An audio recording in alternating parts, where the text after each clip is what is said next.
अब आज के कार्यक्रम का हम लोग आरंभ करते हैं, क्योंकि आज के कार्यक्रम के जो वक्ता हैं वह स्वयं लोक पहल के राष्ट्रीय संयोजक डॉक्टर विजय कुमार सिंह जी भाई साहब हैं।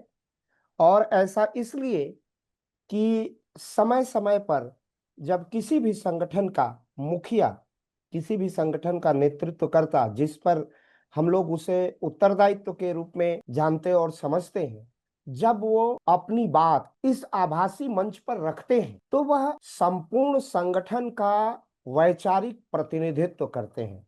संगठन का सामयिक विचार क्या है, हर मुद्दे पर संगठन का विचार क्या है, उस पर एक सार्थक टिप्पणी होती है। तो इसलिए आज स्वयं लोक पहल के माननीय राष्ट्रीय संयोजक जी अपनी बात जो वर्तमान परिदृश्य है उस पर रखने से हम सबके बीच आए हैं। आपका भी बहुत स्वागत और अभिनंदन। आशुतोष प्रताप सिंह गुरु जी का स्वागत, अभिनंदन, बहुत बहुत प्रणाम।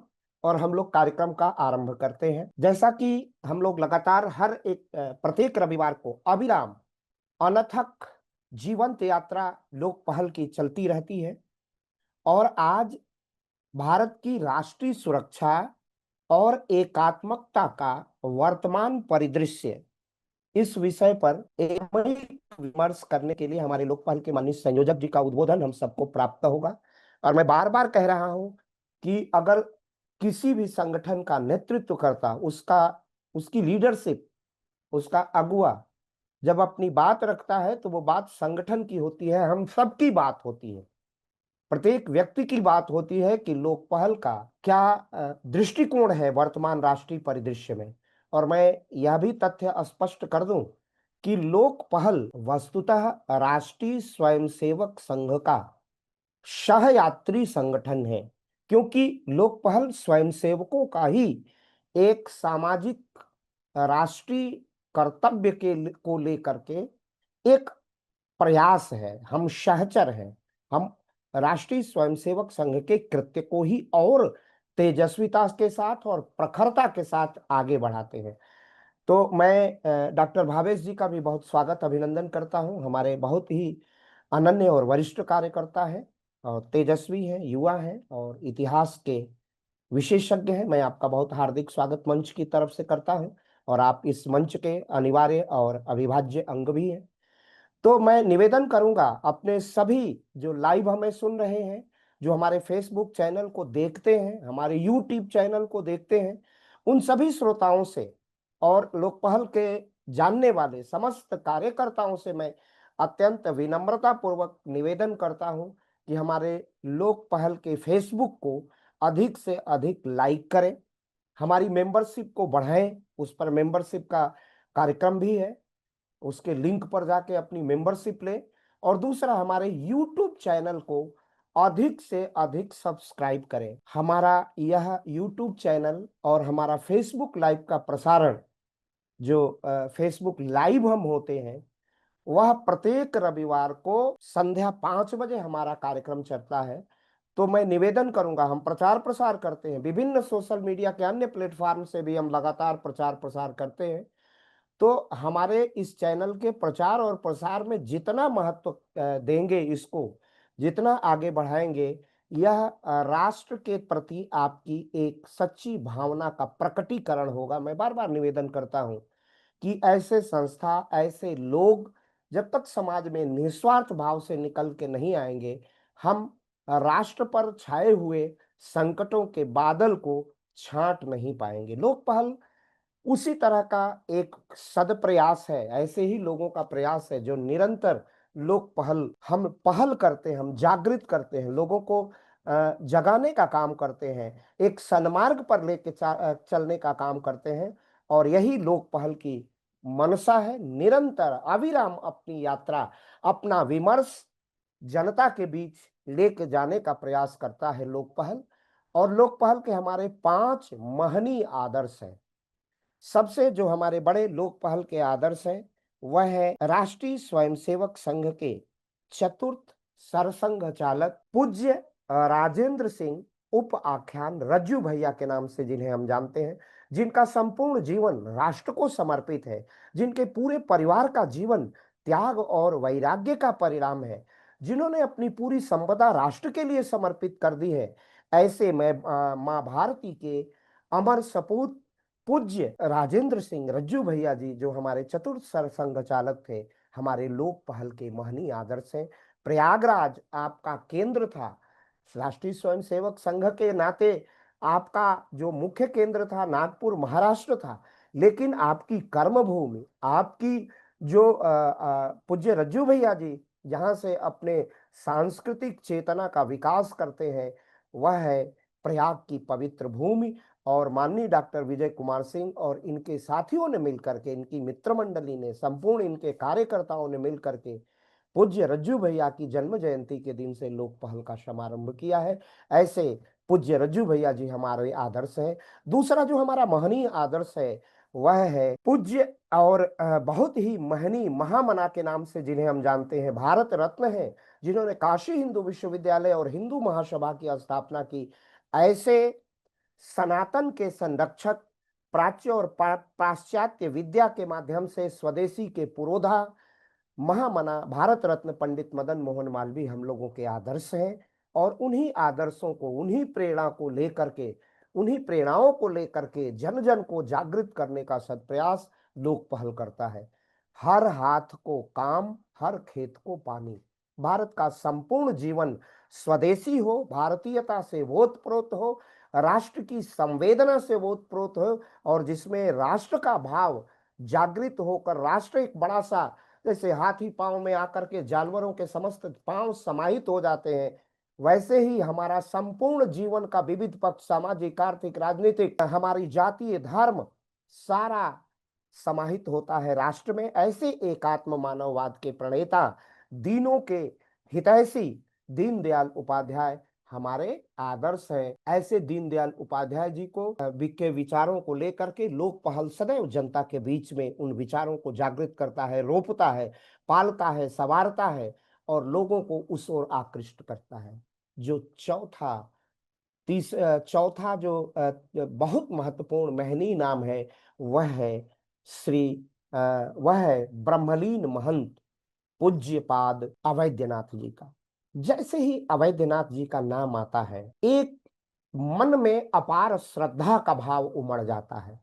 यह वही मठ है जिसके पूर्व ब्रह्मलीन महंत पूज्यपाद अवैधनाथ जी के पहले महंत पूज्यपाद दिग्विजय नाथ जी, इन दोनों महान संतों ने अद्भुत कार्य किया। भारत की सनातन पताका और भारत के सनातन के आंतरिक दुश्मनों से लड़ने के लिए अपनी धनराशि को विद्या मंदिर स्कूलों के, सरस्वती मंदिर स्कूलों में, जो आज पूर्वोत्तर भारत में कन्वर्जन हो रहा था तेजी से, उस ईसाइयत को रोकने का जो सबसे बड़ा महनीय कार्य किया पूज्यपाद अवैधनाथ जी ने किया था। तो ऐसे सनातन के सलाका पुरुष, सनातन के संरक्षक, भारत की सांस्कृतिक आजादी के अग्रदूत पूज्यपाद अवैधनाथ जी हमारे आदर्श हैं।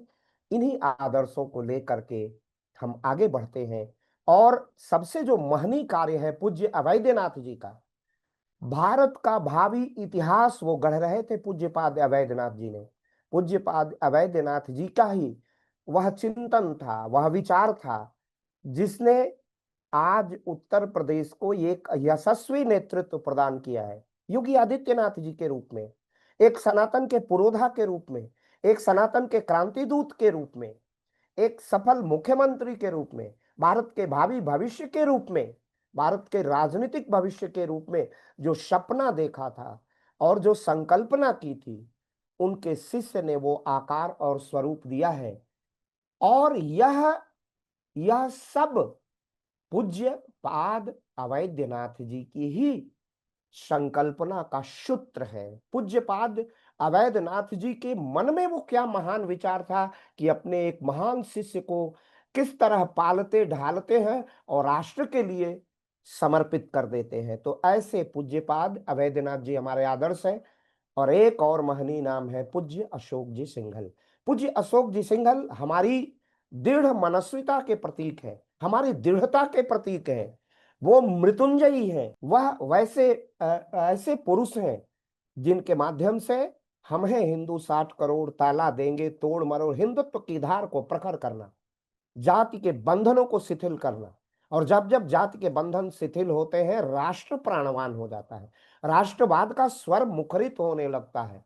हम पहले हिंदू हैं, यह भाव अगर किसी ने पहले भरा तो अशोक जी सिंघल की गणना उन महनीय लोगों में होगी, 5 लोगों में होगी, जिन्होंने अपना संपूर्ण जीवन जाति से, धर्म से बड़ा राष्ट्र है, हमारा जो राष्ट्र धर्म है, राष्ट्र पहले, हम हिंदू पहले हैं और जाति बाद में है। हमारी क्या जाति है, उससे क्या वर्ण है, उससे लेना देना नहीं है, लेकिन हम सनातनी हैं, हम हिंदू हैं। यह पक्ष मजबूत करके अगर किसी ने राष्ट्र में यह स्थापित करने का एक पहला प्रयास किया, तथा कथित धर्मनिरपेक्षता के बीच वह विशाल हिंदुत्व का वटवृक्ष अगर संवारने का काम किया, तो वो किया था पूज्य अशोक जी सिंघल ने। ये हमारे 5 महनीय आदर्श हैं। और जैसा कि मैंने बताया कि उत्तर प्रदेश के यशस्वी मुख्यमंत्री की जो भावी नेतृत्व भारत का तैयार हो रहा है, जिसमें भारत का सनातन सुरक्षित है, जिसमें भारत का लोकतंत्र सुरक्षित है, जिसमें भारत की एकता और एकात्मकता सुरक्षित है, भारत की एकता, अखंडता, उसका बंधुत्व सुरक्षित है, ऐसे पूज्य मुख्यमंत्री योगी आदित्यनाथ के सपनों को साकार करने में हम 2 कदम आगे चलते हैं, 2 कदम चलते हैं और निरंतर चलते हैं, निस्वार्थ चलते हैं। ऐसे यह लोक पहल की, लोक मंगल की यात्रा है, भारत को भव्य और दिव्य बनाने की यात्रा है। ऐसे ही फकीर लोगों का, ऐसे ही कुछ न लेकर के केवल राष्ट्र का चिंतन करने वाले लोगों का ये संगठन है, जिसके अध्यक्ष माननीय डॉक्टर विजय कुमार सिंह, जिसके संयोजक, जिसके अध्यक्ष डॉक्टर बाबूलाल आर्या जी हैं, जिसके अन्य जो महत्वपूर्ण नाम है डॉक्टर भावेश जी, डॉक्टर हर्षमणि जी, professor Awanish Parthitkar sir, professor Santosh Singh, doctor professor आलोक चौहान, डॉक्टर ऋषिकेश चंद्र किशोर, ऐसे अनेक डॉक्टर प्रोफेसर विवेक मणि त्रिपाठी चीन से, प्रोफेसर उदय भान सिंह, प्रोफेसर राजीव रंजन, ऐसे शनि कुमार, ऐसे अनेक हमारे जैसे कार्यकर्ताओं से मिलकर यह लोक पहल अपनी यात्रा करता है। तो अब मैं थोड़ी सी एक संक्षिप्त टिप्पणी के साथ मैं चाहूंगा प्रोफेसर उदय भान सिंह सर आज की इस बैठक में अपने 5 मिनट 10 मिनट के बाद में अपनी टिप्पणी करेंगे, एक प्रवर्तन दे देंगे, तब हमारे माननीय संयोजक जी से हम लोग अपना उद्बोधन सुनेंगे। प्रोफेसर उदय भान सिंह सर। जी, मेरी आवाज आ रही है? आपकी आवाज बहुत स्पष्ट। सबसे पहले तो सभी को प्रणाम, सभी को नमस्कार, जय सिया राम। और आज के मुख्य वक्ता और लोक पहल के माननीय राष्ट्रीय संयोजक प्रोफेसर विजय कुमार सिंह जी को मैं प्रणाम बोलता हूं, कहता हूं। और उन्हीं के मार्गदर्शन में, उन्हीं के सानिध्य में, उन्हीं की प्रेरणा से यह पूरी यात्रा चल रही है। और डॉक्टर अखिलेश जी को भी मैं नमस्कार बोलता हूं। और सभी उपस्थित जितने भी प्रतिभागी हैं, प्रतिभागियों में विद्वज्जन भी हैं, महानुभाव भी हैं, शोधार्थी भी हैं, विद्यार्थी भी हैं, अन्य भी हैं, सबको नमस्कार। आज इस अत्यंत महत्वपूर्ण विषय पर मुख्य वक्ता प्रोफेसर विजय कुमार सिंह जी विषय रखने जा रहे हैं, वह बिल्कुल ही समयानुकूल है, युगानुकूल है, प्रासंगिक है और बहुत आवश्यक विषय है। राष्ट्र की रक्षा और एकात्मता, ये दोनों परस्पर एक दूसरे से जुड़े हुए हैं। राष्ट्र की रक्षा तभी संभव है जब एकात्मता का भाव राष्ट्रीय समाज में होगा। और यही प्रयत्न राष्ट्रीय स्वयंसेवक संघ और उसके विविध अनुषांगिक जो संगठन हैं, वह सभी समवेत स्वर से करते आ रहे हैं। और हम सबका सौभाग्य है कि हम उन विविध में से अनेक राष्ट्रीय स्वयंसेवक संघ की सीधी कार्यप्रणाली में होंगे। और हम में से अनेक संघ से ही प्रेरित अनेक जो अनुषांगिक संगठन हैं, चाहे वह स्वदेशी जागरण मंच हो, चाहे वह प्रज्ञा प्रवाह हो, पंचनद संस्थान हो, अखिल भारतीय विद्यार्थी परिषद हो, सेवा भारती हो, संस्कार भारती हो, या अन्य अनेक अनगिनत संगठन ऐसे हैं जो अपने अपने अपने माध्यम से अनेक प्रकार के हवन करते हुए अपने अपने योगदान रूपी समिधा को अर्पित करते हुए राष्ट्रीय एकता के लिए कार्य कर रहे हैं। अब हमारी जिम्मेदारी क्या है? वैसे तो इस विषय पर विस्तार से हम सबको पाथेय प्रदान करने के लिए प्रोफेसर विजय कुमार जी उपस्थित हैं ही, लेकिन हमें भी वो हम सबका आह्वान भी करेंगे। उनके आह्वान के साथ ही हम सबकी जिम्मेदारी क्या बनती है कि एक राष्ट्र के सजग नागरिक होने के नाते, वो कहते हैं ना, वयम राष्ट्रे जागृहम पुरोहिता, हम राष्ट्र के सजग नागरिक हैं। तो हम स्वयं भी, परिवार को भी, हमारे आसपास भी, हम जिस बस्ती में रहते हैं, जिस कॉलोनी में रहते हैं, जिस गांव में रहते हैं, जिस शहर में रहते हैं, जिस नगर में रहते हैं, वहां पर भी एकत्व का भाव, एकता का भाव न केवल प्रचारित प्रसारित करें, बल्कि राष्ट्रीय एकता को राष्ट्रीय एकता को चुनौती देने वाले जो तत्व हैं, जो ताकतें हैं, जो लोग हैं, उन पर भी हम नजर रखें। और नजर ही न रखें, बल्कि उन पर उन्हें उन्हें उन्हें हम काबू भी करें, उन्हें नियंत्रित भी करें, समाज के सहयोग से, कानून के सहयोग से। मुझे लगता है कि जब पूरा भारत जागेगा, संपूर्ण राष्ट्र जागेगा, तो संपूर्ण राष्ट्र भर में, चाहे वह गांव हो, चाहे कस्बा हो, चाहे नगर हो, चाहे राष्ट्र का कोई भी क्षेत्र को क्यों ना हो, राष्ट्र का कोई भी भूभाग क्यों ना हो, जब राष्ट्र जागेगा तो निश्चित रूप से राष्ट्र संगठित होगा। संगठित राष्ट्र रक्षा करने में पूरी तरह से सक्षम होगा। और जब इस प्रकार की स्थितियों का निर्माण होगा तो निश्चित निश्चित रूप से राष्ट्रीय रक्षा को कोई भी चुनौती देने की हिम्मत नहीं करेगा। ऑपरेशन सिंदूर इस बात का प्रतीक है कि किस तरह से पूरा देश एक साथ उठ खड़ा होकर के सरकार के साथ था, और सरकार ने नाकों चने चबवाए दुश्मन को, और न केवल दुश्मन को, बल्कि उसका साथ जो देने वाले थे उनको भी ठीक ढंग से चेतावनी देने का कार्य किया किया है भारतीय समाज ने। यह होता है, अगर यह भाव रहा तो निश्चित रूप से राष्ट्रीय सुरक्षा में किसी भी प्रकार की कोई आंच नहीं आ पाएगी। वैसे तो ये प्रस्तावना के रूप में मैंने विषय रखा है, बाकी पाथेय मार्गदर्शन और आशीर्वाद देने के लिए हम सबके बीच में प्रोफेसर विजय कुमार सिंह जी हैं ही।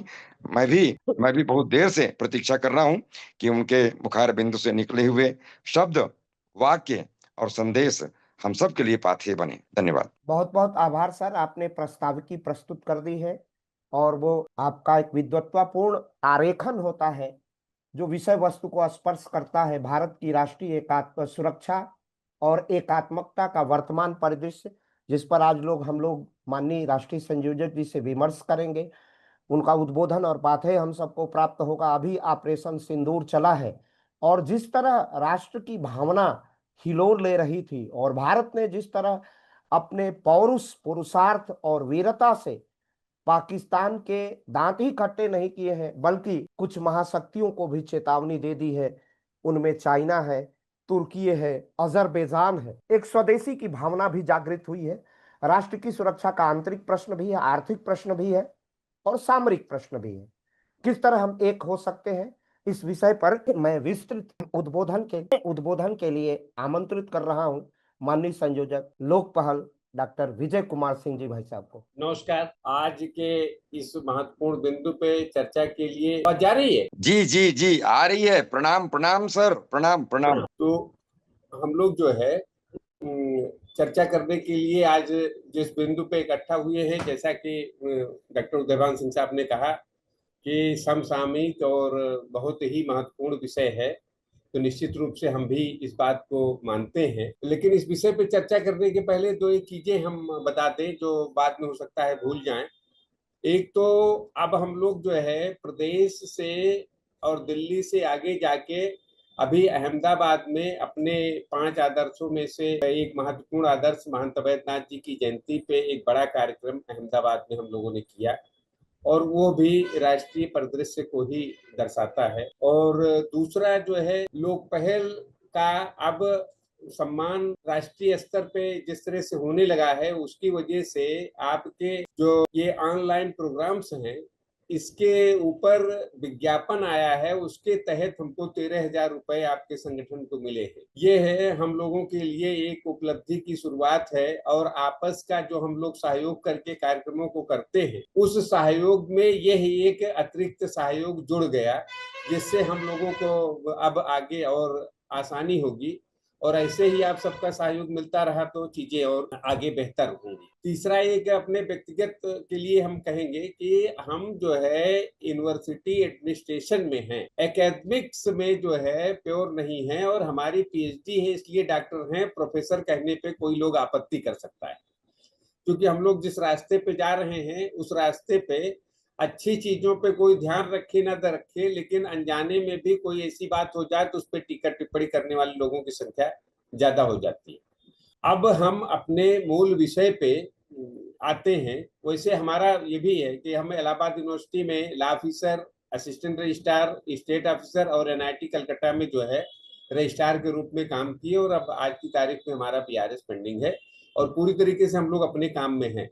तो we are better academician than working hands, but cannot say that I am professor। तो ये एक अपने लोगों के बीच में कोई किंतु परंतु ना हो, इसके लिए ये बात कहना हम जरूरी समझते थे। अभी हमारे एक उसमें अखबार के स्टेटमेंट में भी लिख के आ गया, इस वजह से दिमाग में ये हमारी बात थी। अब हम अपने विषय पे आते हैं कि भारत की राष्ट्रीय सुरक्षा और एकात्मता का वर्तमान परिदृश्य, इस पे क्या हमको चिंतन करना चाहिए, और जो वातावरण हमारे भारत के नेतृत्व ने हमको प्रदान किया है, उस वातावरण का लाभ राष्ट्रीय हित में हम समाज के लोग कैसे ले सकते हैं, सामूहिक रूप से, व्यक्तिगत रूप से।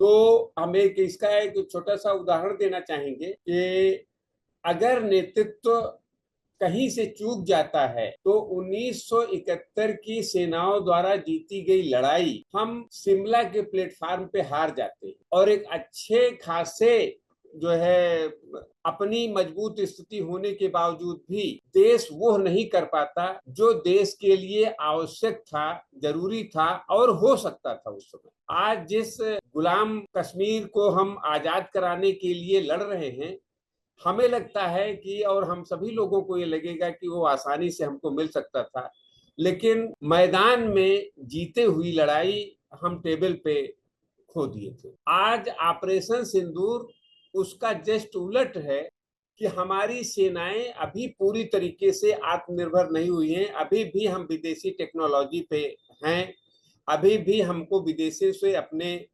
हथियार खरीदने पड़ रहे हैं, और दुनिया के परिदृश्य में लड़ाई का जो स्वरूप बदला है, उसमें हमारी सेनाओं का विश्व स्तर पे जो कॉम्पिटिटिव प्रमोशन होना चाहिए, उसका प्रमोशन के लिए 2014 के पहले जो उपेक्षाएं थी, उस उपेक्षाओं को जब अपेक्षा पूर्ति करने में भारत सरकार ने काम करना शुरू किया, तो आज का नेतृत्व हमारा इतना अच्छा है, और उस नेतृत्व के कर्मठ नेतृत्व की वजह से हम जो लड़ाइयां महीनों लड़ते थे वो घंटों में जीतने की सामर्थ्य रखने लगे। तो नेतृत्व अच्छा होगा तो हम भाग्यशाली हैं कि हमको अपने आप को भी अच्छा करना होगा। आज चिंता यही है कि हमारे भारत की राष्ट्रीय सुरक्षा को खतरा अपने पड़ोसियों से, अपने विरोधियों से और नेतृत्व की गलतियों से उतना नहीं है जितना भारत के अंदर रहने वाले नेतृत्व पे अविश्वास करके भारत भूमि में अविश्वास प्रकट करने वाले लोगों की जो संख्या है उसकी वजह से जो होता है, ये है हमको देखना पड़ेगा। और इसके कारण 1947 के बाद से जो हम लोग कहते आए वो वास्तव में क्रियान्वयन पे नहीं आ पाया, ऐसा हमको मानना है। दूसरा कि हम आरोप प्रत्यारोप करके अपने इस कारण का निवारण नहीं कर सकते। तो व्यक्तिगत रूप से हम विश्वास करते हैं, और भारत सरकार जिन बिंदुओं को टच कर रही है, जिन बिंदुओं को हम लोगों तक पहुंचाने की कोशिश कर रही है, उसमें सबसे ज्यादा जरूरी है कि भ्रम पैदा करने वालों के भ्रम में भारत के युवा और भारत के नागरिक कैसे ना आए,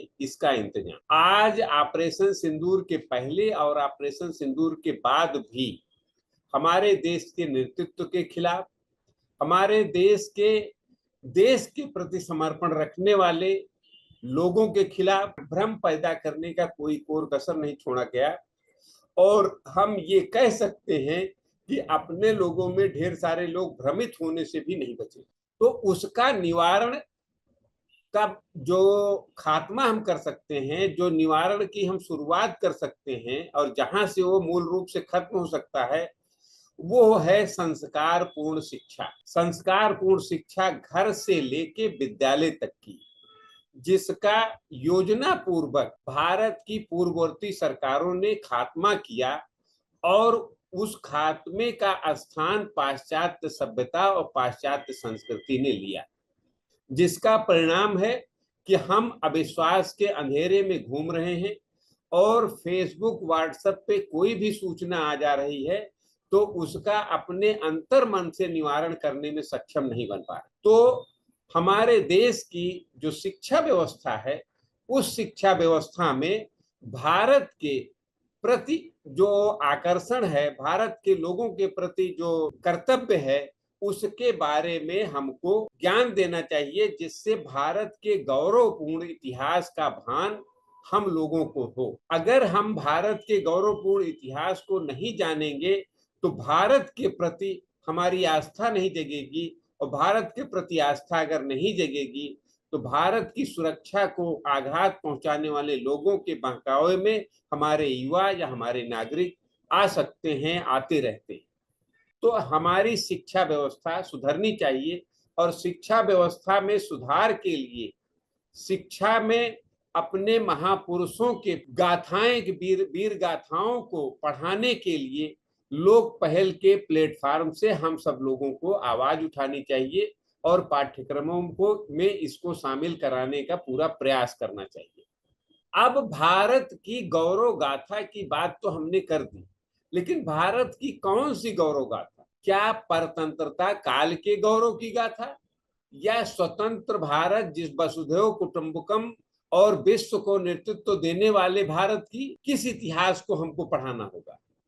ये कहने में हमको संकोच नहीं है कि आज के उच्च शिक्षण संस्थाओं के इतिहास के माननीय प्रोफेसरों को भी अगर बहुत ज्ञान है तो मुगल काल और ब्रिटिश काल का है, उसके पहले की संस्कृति का, उसके पहले की इतिहास का। उन्होंने उस तरीके से अध्ययन नहीं किया है जिस तरीके का अध्ययन भारत की सनातन संस्कृति अपने विद्वानों से कर रहा था। आज उसकी जरूरत पड़ गई और उसी जरूरत को पूरा करने के लिए हमको 12वीं और 11वीं सदी के पहले के इतिहास को अपने युवाओं के, अपने विद्यार्थियों के बीच में लाना पड़ेगा। और अगर इतिहास को ले आने में हम सफल नहीं होते हैं तो हम भारत की राष्ट्रीय सुरक्षा के खतरे को खत्म करने में अपनी सामर्थ्य नहीं बना पाए। ये हम पूरे विश्वास के साथ कह सकते हैं। हम लोगों ने पढ़ा होगा कि ये वही भारत है। अभी परतंत्र काल में शायद इसको आप लोगों ने भी पढ़ा होगा कि ट्रेन में एक लड़की फूल बेच रही थी और उसका इंग्लिश यात्री देखा कि लड़की गरीब है और फूल रखने के लिए, गुलदस्ता रखने के लिए उसके पास जगह नहीं थी, तो उसने कहा कि फूल ना लेके भी हम इसकी मदद कर दें और कुछ पैसे दें। उस लड़की ने कहा कि अगर गुलदस्ता नहीं लेंगे तो मैं भीख नहीं। हम फूल बेचते हैं, गरीब हैं, लेकिन स्वाभिमान से जीते हैं। हमको जो है उदारता की वजह से सहयोग नहीं चाहिए। आज उसी देश में हम देख रहे हैं कि थोड़े से पैसों के लिए देश की सुरक्षा को खतरा भारत के युवा बन जाते हैं। अंदर की सूचनाएं विरोधियों को देने में जरा भी संकोच नहीं करते। तो ये उस युवा की गलती कहें या उस युवा के परवरिश की गलती करें या उसके संस्कार को ठीक से पुष्पित पल्लवित न कर पाने की गलती कहें, इस पे हमको चिंतन करना पड़ेगा। और इसी का चिंतन 1925 से राष्ट्रीय स्वयंसेवक संघ कर रहा है, जिसका यही कहना है कि स्वयंसेवक सब कुछ करेगा और राष्ट्रीय स्वयंसेवक संघ कुछ नहीं करेगा। सब कुछ करने का मतलब ये है और इतने स्वाभिमान से सचमुच करने की जो ताकत और जो स्वच्छंदता राष्ट्रीय स्वयंसेवक संघ प्रदान करता है, उसके पीछे का हेतु ये है कि 1 घंटे की नित्य लगने वाली शाखा में जो संस्कार मिलता है, उस संस्कार से अभिभूत स्वयंसेवक वही करेगा जो राष्ट्र के लिए आवश्यक होगा। इसी आत्मविश्वास के साथ स्वयंसेवक को यह कहा जाता है कि वो सब कुछ कर सकता है। क्या हम विश्वविद्यालय महाविद्यालय के से जुड़े हुए लोग अपने विद्यार्थियों के बारे में ये बात कह सकते हैं कि यह निकला हुआ हमारे कॉलेज से विद्यार्थी कोई गलत काम नहीं करेगा? क्या ऐसी परवरिश उसकी हम कर पाए हैं, या उसकी ऐसी परवरिश करने का वातावरण हमारे विश्वविद्यालय महाविद्यालय में है? हमें लगता है कि शायद इस पे चिंतन करना पड़ेगा और वैसा माहौल हम नहीं दे पा रहे। अब उस माहौल देने की जिम्मेदारी लिए हुए विश्वविद्यालय महाविद्यालय के अगर प्रमुख से हम बात करेंगे तो वो कहेगा कि हमारी कोशिश के बावजूद भी हम ये स्थिति नहीं पैदा कर पा रहे हैं, क्योंकि विश्वविद्यालय महाविद्यालय को सरकार से जो अपेक्षाएं हैं, सरकार से जो संरक्षण है राष्ट्रनिष्ठ शिक्षा प्रदान करने का और राष्ट्र के लिए सुयोग्य युवा तैयार करने का, उसके लिए उसका संरक्षण और वातावरण वो नहीं दे रहा है। इसका मतलब है कि ये पूरी साइकिल गलत है और इस साइकिल को सुधारने के लिए वर्तमान भारत के यशस्वी प्रधानमंत्री ने जो संकल्प लिया है, हम लोगों को उस सुधार करने में एक बड़ा सुनहरा अवसर मिला। उस अवसर को हम अगर गंवा देंगे तो पीढ़ियां हमको श्राप देंगी। हमको उस अवसर का लाभ लेना है और राष्ट्र की सुरक्षा में अपना योगदान देने के लिए समर्थ, सक्षम और राष्ट्रनिष्ठ युवा तैयार करने में अपनी भूमिका स्वयं को सशक्त बनाते हुए समाज को सशक्त बनाने की प्रेरणा हम लोगों को जो राष्ट्रीय स्वयंसेवक संघ से मिली है, उसके क्रियान्वयन का, उसके समाज में अपनी उपयोगिता दिखाने का समय आ गया है। और यह अभिमान स्वाभिमान के साथ कहने की सामर्थ्य जो लोक पहल के इस बैनर से हम लोगों को मिली है, उसके लिए देश के कुशल नेतृत्व जिम्मेदार हैं। उसी कुशल नेतृत्व के कारण हम ये कहने का अवसर प्राप्त किए हैं। अगर आज वो नेतृत्व न होता तो आपको याद हो इमरजेंसी जैसी स्थिति बनती और हम अपनी बातों को ठीक से समाज के सामने कह भी ना पाते। तो क्या हम वो बीभत्स रूप देख के देश में सुधार करेंगे या उसके पहले सुधर जाएंगे? क्या सम्राट अशोक का कलिंग युद्ध देखने के बाद में हम वैराग्य धारण करेंगे या उसके पहले उससे मिलने वाले अनुभवों से उन्हें उसको सुनने के बाद, जानने के बाद समय से पहले सुधर जाएंगे? हमें लगता है कि प्रभु ने भारत के यशस्वी प्रधानमंत्री नरेंद्र भाई मोदी को भारत का नेतृत्व देके हम लोगों को कलिंग युद्ध जैसा संघार देखने के पहले सुधरने का अवसर दिया है। और जो हम अपेक्षाएं भारत के नेतृत्व से कर रहे हैं, उन अपेक्षाओं को पूरा करने के लिए सामर्थ्य हमको स्वयं तैयार करना है। क्या इसके लिए हम आत्मचिंतन कर रहे हैं कि नहीं कर रहे? देश में जातीय संघर्ष, सांप्रदायिक संघर्ष इतने लंबे समय से चलते आ रहे हैं कि उसके नेतृत्वकर्ता, उसके पुरोधा, उसके मालिक और उससे अपने जीवन को सुखमय बना के देश पे राज करने की जो उनकी योजनाएं थी, उन योजनाओं पे पानी फेरने का काम जो भारत के प्रधानमंत्री ने किया है, क्या हम उसको और आगे नहीं बढ़ा पाएंगे? क्या उन लोगों के भ्रमजाल में फंस के हम नेतृत्व पे ही संदेह पैदा करेंगे? यह हमारा काम नहीं है। और हम सब लोगों का काम ये है कि अपने षड्यंत्र से देश को कमजोर करके, देश के इतिहास के साथ खिलवाड़ करके, देश के इतिहास को तोड़ मरोड़ करके, युवाओं को गुमराह करके 1947 से आज तक जो सत्ता ली गई और चलाई गई, उस सत्ता को पुनर्जीवित करने का जो देश में प्रयास चल रहा है, उस प्रयास को खत्म करके ही राष्ट्रीय सुरक्षा को हम लोग मजबूत कर सकते हैं, बचाने में अपना योगदान दे सकते हैं। और इसके लिए सामूहिक एकता, एकात्मता और नेतृत्वकर्ता के प्रति विश्वास हमको अपने अंदर पैदा करना पड़ेगा। मात्र इसलिए कि यह व्यक्ति किस बिरादरी का है या किस संप्रदाय का है, उसके साथ प्रेम और द्वेष रखना भारत का इतिहास नहीं रहा है। भारत का इतिहास तो नीर छीड़ के विवेचना का रहा है, और अब समय आ गया है कि हमको स्पष्ट नीर और छीड़ दिख रहा है।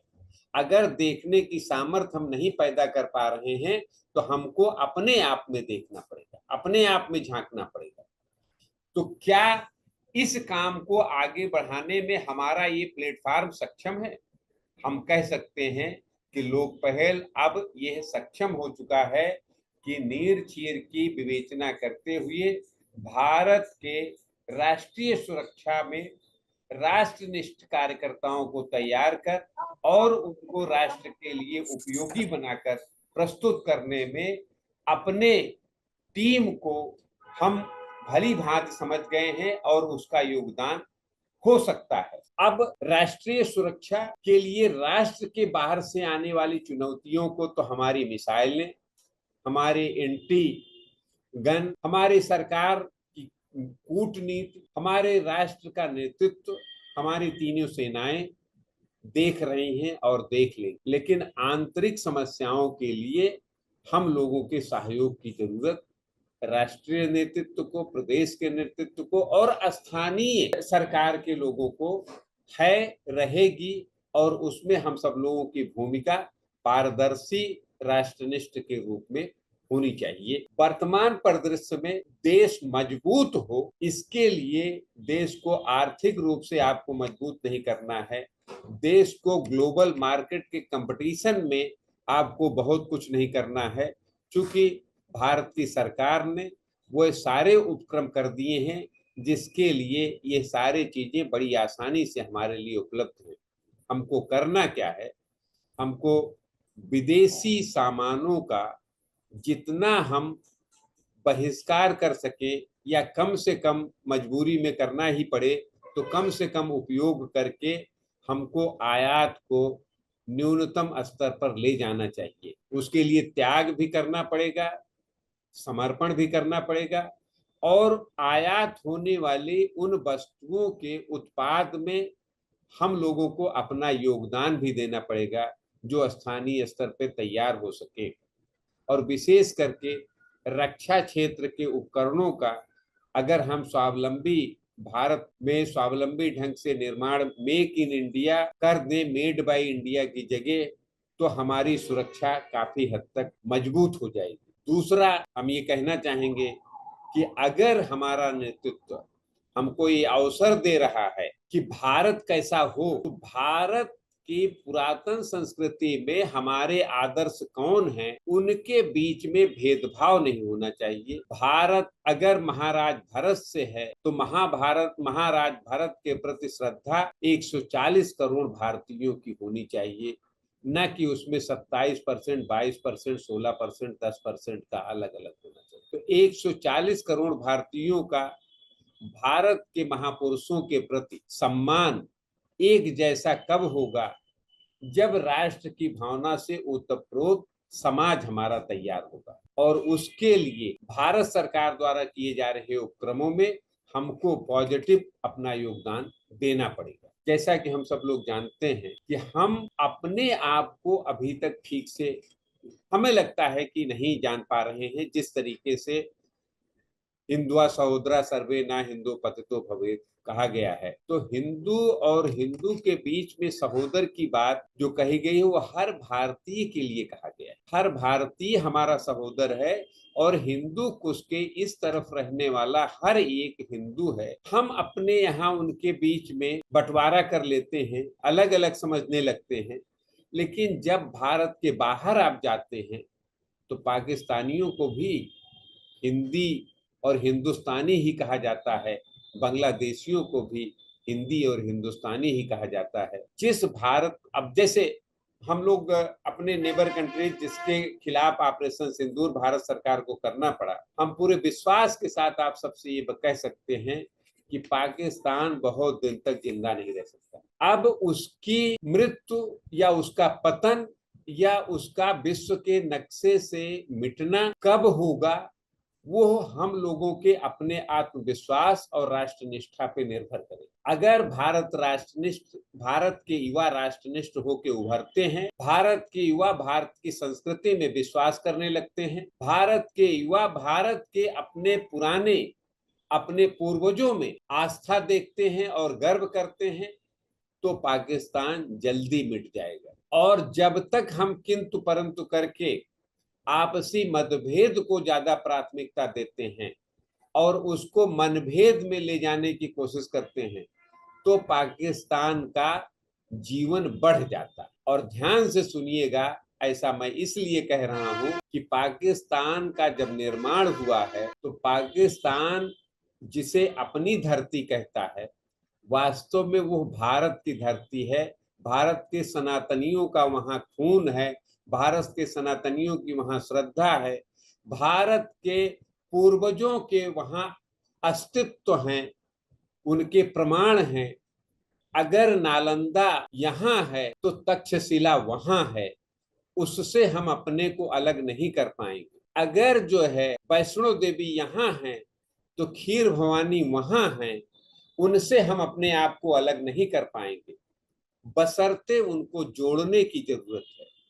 आप जरा सोचिए कि हमारे अग्नेयास्त्रों का नाम, हमारी मिसाइलों का नाम ब्रह्मोस है, उनकी मिसाइलों का क्या नाम, गोरी है। अब जरा सोचिए कि गोरी उनके पूर्वज थे, कि उनकी जन्मभूमि से जुड़े थे, कि उनके इतिहास में थे, या उनके पूर्वज थे। जिसका न जमीन हो, जमीन भारत का है, और सिद्धांत गोरी का है, जो न उनके पूर्वज हैं, तो वो तो न जमीन में है न आसमान में है, और उसका अस्तित्व तो हमारे रिमोट पे है।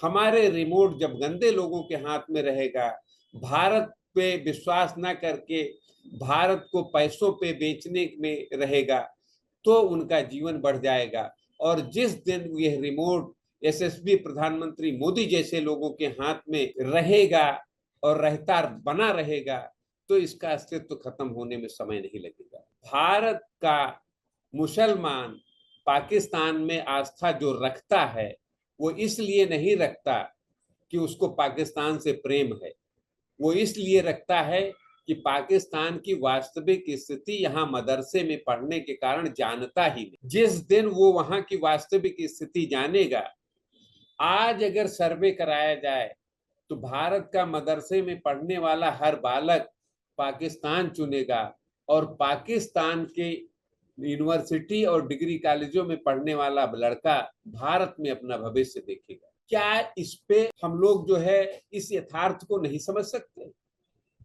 आज आप देख रहे हैं कि क्यों किसी एक जाति विशेष का ही भारत विरोधी दिखता है। जब ये बात विश्व स्तर पे आ गई कि आतंकवाद और राष्ट्र विरोधी षड्यंत्रों में रहने वाला व्यक्ति अगर कोई हो सकता है तो किसी एक संप्रदाय से है, तो अभी हाल ही में क्या परिणाम आया कि दूसरे संप्रदाय के लोगों को ले आके खड़ा कर दिया गया और हमारा मुंह बंद करने की कोशिश की गई कि देखिए, मुखबिरी राष्ट्र विरोधी काम आपके भी जाति धर्म के लोग करते, और उनको यह अवसर इसलिए नहीं मिला कि वो जो कह रहे हैं वो सही है।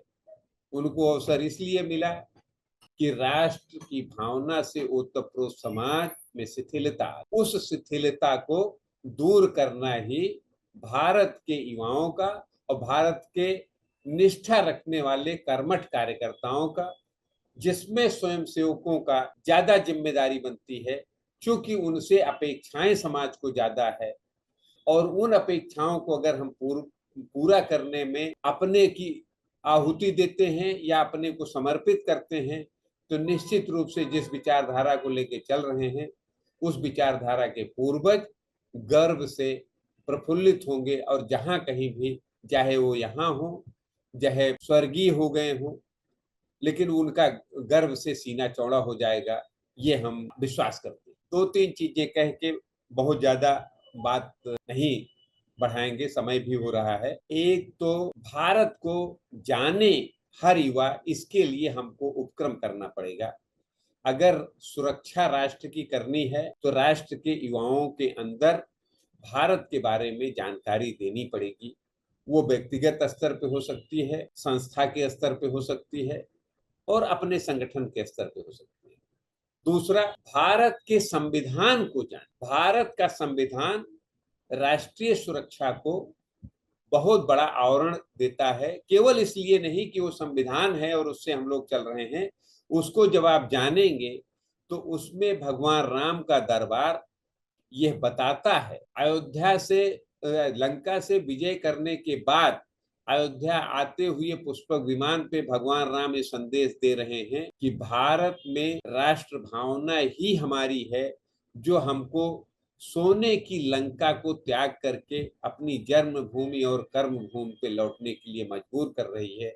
वो हमारी राष्ट्र निष्ठा है, वो हमारा राष्ट्र धर्म है जो हमारे लिए सर्वोपरि। अशोक के अगर चिन्हों को हम देखेंगे तो राष्ट्र प्रेम जो आधा अफगानिस्तान से लेके और आज के पूरे भारत तक को कवर करता है, वो अखंड भारत की जो प्रेरणा देता है, वो प्रेरणा के लिए हमको अवसर देता है कि हम उपक्रम करें कि उस अखंड भारत को भारत का अंग बनाए। तीसरा, अभी एक और नैरेटिव चलाने की कोशिश की गई है कि पाकिस्तान में जितने एक जो है धर्म विशेष के लोग नहीं रहते, उससे ज्यादा मुसलमान और धर्म विशेष के लोग तो भारत में रहते हैं, और पाकिस्तान अगर भारत का अंग बन जाए तो पाकिस्तान और भारत के मुसलमान मिल जाएंगे, तब तो यहाँ और अत्याचार हो जाएगा। हमारा मानना है कि भारत पाकिस्तान का मुसलमान अत्याचारी तभी होता है जब यहाँ के सनातन संस्कृति से जुड़ा हुआ व्यक्ति सनातन संस्कृति के प्रति दृढ़ संकल्पित होके मजबूती के साथ खड़ा होने में संकोच करने लगता है। जिस दिन सनातन संस्कृति का रक्षक पूरे स्वाभिमान और आत्मविश्वास के साथ खड़ा हो जाता है, दुनिया का कोई धर्मवाहक उसके सामने टिक नहीं सकता। इसलिए नहीं कि ये अहंकार भरे शब्द हैं, इसलिए नहीं कि सनातन संस्कृति का रक्षक इतना क्रूर होता है कि वो दूसरे को तोड़ दे, इसलिए कि सनातन संस्कृति इतनी समृद्ध है कि उस समृद्ध में वो आके मिल जाता है, घुल जाता है और उसके ऊपर वो नहीं जा सकता, क्योंकि उसके ऊपर जाने की सामर्थ्य किसी धर्म में नहीं है। सर्वोपरि धर्म सनातन धर्म। यह हम नहीं कह रहे हैं कि हम भारत में रहते हैं, हम अपने धर्म की बड़ी वाहवाही कर रहे हैं। ये आज विश्व कह रहा है, विश्व इस बात को कह रहा है कि अगर विश्व को बचाना है तो सनातन को बचाना। जैसे अभी हमने कहीं पढ़ा था कि अकबर ने भारत को जानना है और भारत की संस्कृति को समझना है, ऐसा करके जब किसी ने प्रश्न पूछा तो उन्होंने महाभारत की पुस्तक भेंट करके कहा कि इसको पढ़िए। आज भी अगर भारत के ओबामा आए थे तो उन्होंने गीता को प्राथमिकता दी थी। विश्व स्तर पे अगर किसी को सबसे ज्यादा महत्व दिया जाता है तो हमारी गीता को सर्वोपरि स्थान मिलता है। क्यों मिलता है? वो भारत का एक ग्रंथ है इसलिए नहीं मिलता है, वो जीवन है, वो भारत के महापुरुषों द्वारा किए गए कृतित्व और व्यक्तित्व का एक उदाहरण है जो किसी भी जीवन को जीने के लिए उससे बढ़िया मार्ग दूसरा कोई नहीं हो सकता। तो राष्ट्र की सुरक्षा राष्ट्र भावनाओं से ओतप्रोत समाज से ही हो सकती है, और राष्ट्र भावनाओं से ओतप्रोत समाज तैयार करने का आज के समय से बढ़िया समय हम लोगों के जीवन में आएगा कि नहीं आएगा, ये कह पाना कठिन है।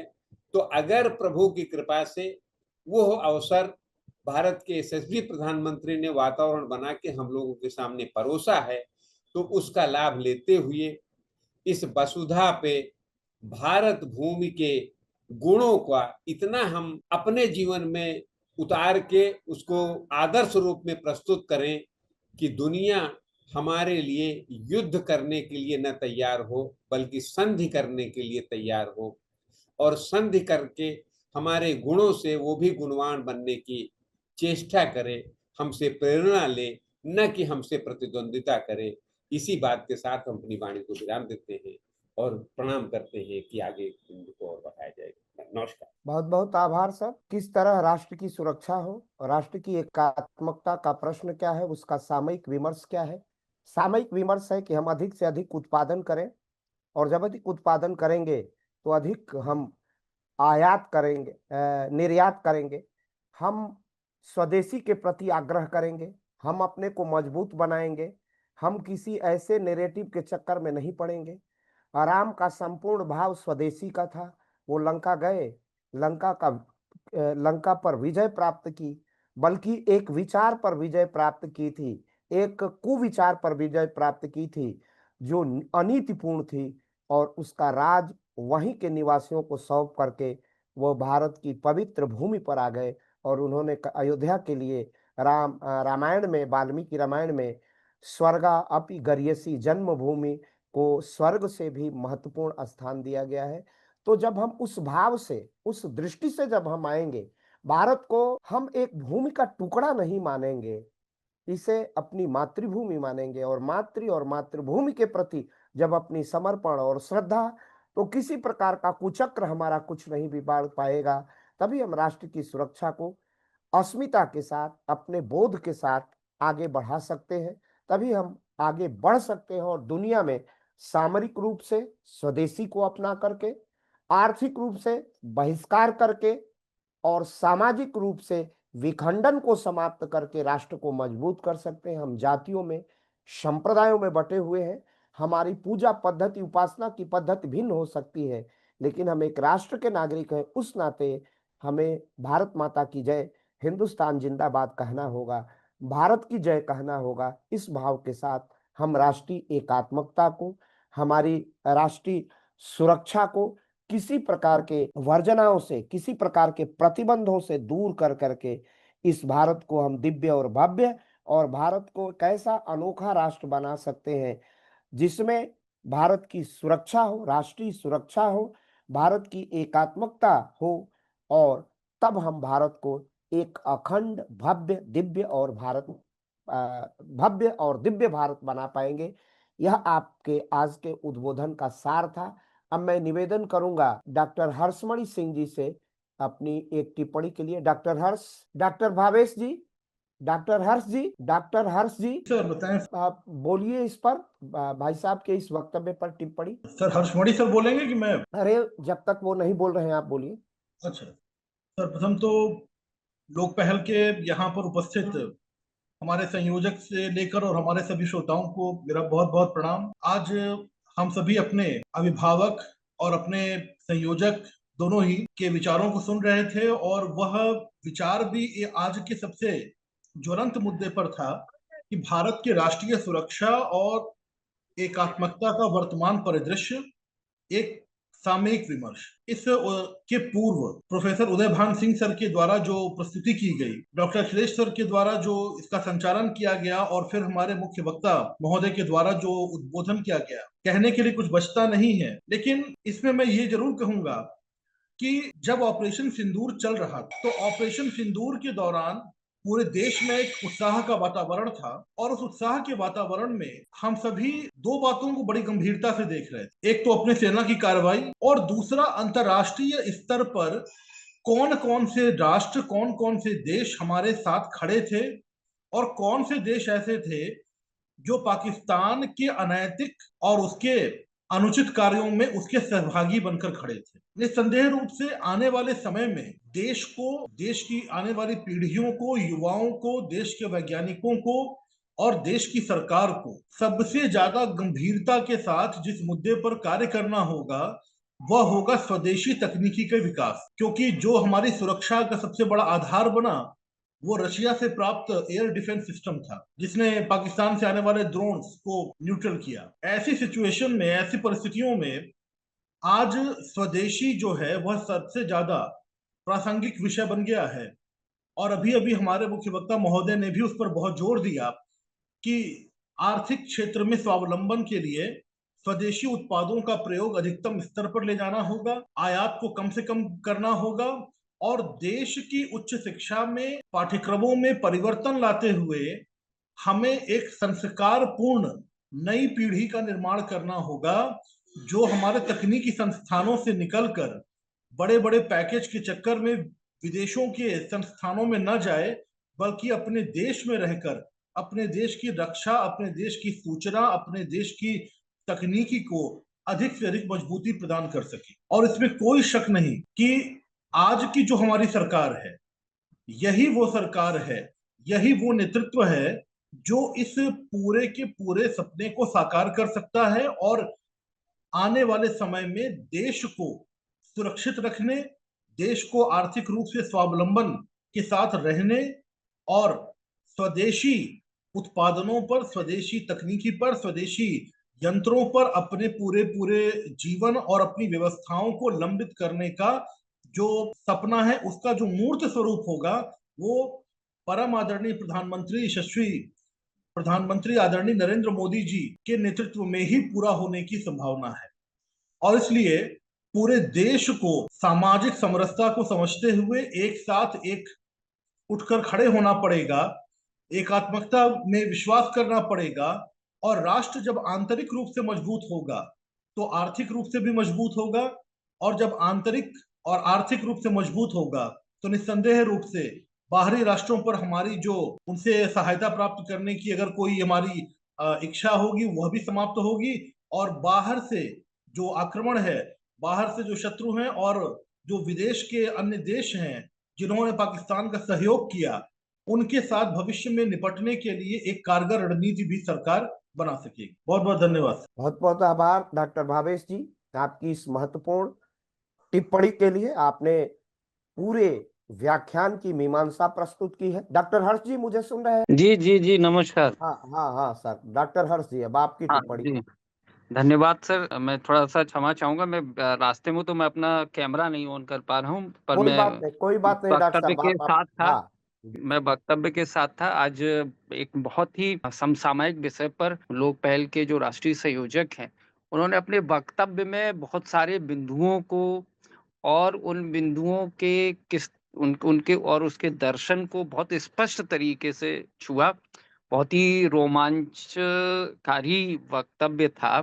और खास तौर से एक ऐसी पीढ़ी को जो इस समय अपना योगदान करने के लिए, जो जिसका जन्म अमृत काल में हुआ है, उस लिहाज से भी ये वक्तव्य बहुत महत्वपूर्ण है। मैं एक शिक्षक होने के नाते, हम लोग विश्वविद्यालय और शिक्षा से जुड़े हुए हैं, मैं उस नाते डॉक्टर भावेश द्विवेदी ने जो बात कही, मैं उसको ही बात को आगे बढ़ाऊंगा कि जो स्वदेशी की जो बात की जा रही है, दरअसल में जब राष्ट्रीय सुरक्षा की बात आएगी तो उसमें इस बात का सबसे बड़ा महत्वपूर्ण भूमिका होगी कि हमारे देश की अर्थव्यवस्था का क्या क्या योगदान है। हमारी अर्थव्यवस्था कितनी मजबूत है।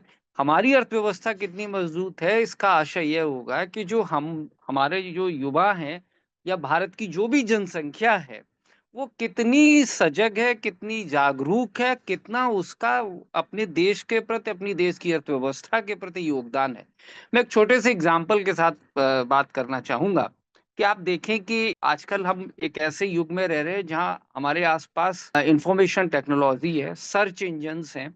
हम कोई भी चीज उस सर्च इंजन में सर्च करके और परिणाम की आशा करते हैं। पहले वह सर्च इंजन हमें सूचनाएं मुफ्त में देते हैं, जिनका कोई कई बार बहुत आधिकारिक, बहुत प्रामाणिक योगदान नहीं होता, लेकिन कमोबेश हमारी जो शिक्षा व्यवस्था है वो कहीं ना कहीं इस तरफ आकर्षित हो रही है। और कोई चीज कम श्रम में हमको मिल जाए, हम इस तरफ से आगे बढ़ रहे हैं। जो आने वाले समय में जब हम आर्टिफिशियल इंटेलिजेंस के दौर में आ रहे हैं, वो मैन वर्सेस आर्टिफिशियल इंटेलिजेंस के बीच में एक किस्म का प्रतिस्पर्धा चल रही है। आप उस दौर में देखें कि भारत और भारत के युवाओं का क्या योगदान है। क्या वो उस एक ऐसी पीढ़ी से जो केवल अपना काम एक सर्च इंजन में कुछ सर्च करके बस क्या ज्ञान को इतने तक सीमित रखना चाहेगी।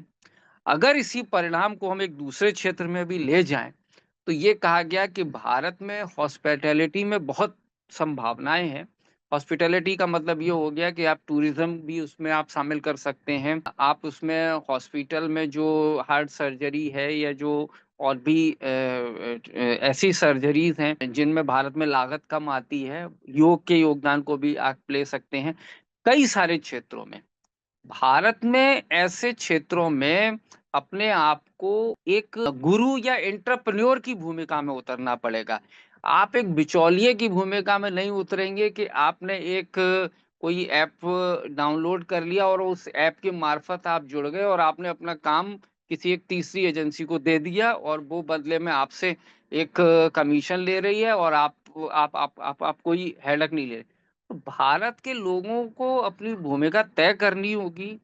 अपनी भूमिका शीर्ष पे लाने के लिए आपको प्रेरक के रूप में, आपको नव प्रवर्तक के रूप में भूमिका देनी पड़ेगी। ऐसा इस समय देश के जो प्रधानमंत्री हैं उनकी अपने देश के निवासियों से अपेक्षा है, जिसका कि उल्लेख माननीय विजय सिंह भाई साहब ने संविधान में वर्णित जो वास्तविक प्रति है उसमें किन किन दर्शनों का उल्लेख किया गया। एक देश के नागरिक और से क्या अपेक्षाएं की जाती है एक देश के नेतृत्व के द्वारा, इन सब चीजों से हम देश को आगे की तरफ ले जाते हैं और आगे बढ़ते हैं। राष्ट्रीय सुरक्षा से जुड़ा जो मामला है उसके कई बार हम चाहे वो 1971 की बात हो, 1962 की बात हो, 1999 की बात हो, फिर आप हालिया प्रक्रम को ले सकते हैं। इन सबका लब्बो लुबाब ये है कि हम अपने देश को आर्थिक रूप से कितना मजबूत करते हैं। ये हमने पुनः पुनः दिखा दिया कि पिछले 11 साल के अनुभवों ने भारत ने जिस तरीके से जितने भी न्यूनतम संसाधन और अपनी तकनीकी का इस्तेमाल करके किस तरीके से मुकाबला किया, किस तरीके से प्रबंधन किया, ये एक मिसाल है। पूरे विश्व ने देखा इसको, पूरे विश्व ने इसकी ताकत को समझा है, स्वीकारा है। मुझे लगता है कि अब आने वाले समय में हम एक शिक्षक होने के नाते, कोई विद्यार्थी है विद्यार्थी होने के नाते, कोई नवप्रवर्तक है उसके होने के नाते, हमें अपनी जिम्मेदारी एक शीर्षस्थ भूमिका के रूप में निभानी होगी, ना कि किसी बिचौलिए की भूमिका के रूप में। बहुत बहुत धन्यवाद। बहुत बहुत धन्यवाद डॉक्टर हर्ष जी सुंदर टिप्पणी के लिए। आज के कार्यक्रम में हमसे जुड़ने के लिए जो डॉक्टर अनिल कुमार सिंह और श्रीमान अनिल कुमार सिंह जी भाई साहब, कोष प्रमुख स्वावलंबी भारत अभियान काशी प्रांत, आपका बहुत बहुत आभार। अमन गुप्ता, आशुतोष प्रताप सिंह आशु गुरु जी, आशुतोष मिश्रा, डॉक्टर भावेश जी, डॉक्टर हर्षमणि जी, संयोजक लोक पहल डॉक्टर विजय कुमार सिंह जी भाई साहब का जो आज अद्भुत अविस्मरणीय पाथेय हुआ, हमारे बहुत ही निकट और हमारे प्रिय शोध छात्र श्री शनि कुमार जी और श्रीमान प्रोफेसर उदयभान सिंह सर, आशुतोष प्रताप सिंह आशु गुरु जी, सबको बहुत बहुत आभार और अभिनंदन। चूंकि मेरी एक और मीटिंग है, उस मीटिंग में जाना है और आज के कार्यक्रम को बहुत ही गंभीरता धैर्य से संचालित कर रहे श्रीमान प्रतीक शर्मा जी के प्रति बहुत हार्दिक आभार और अभिनंदन व्यक्त करता हूं कि उन्होंने इस आभासी मंच को बड़ी कुशलता पूर्वक संचालित किया, उसे समृद्ध बनाया, उसे लोक पहल लाइव पर प्रस्तुत किया। इसके लिए बहुत बहुत धन्यवाद, बहुत बहुत आभार। वीडियो को एंड तक देखने के लिए धन्यवाद। ऐसी ही और वीडियोस के लिए देखते रहिए हमारा YouTube चैनल लोक पहल।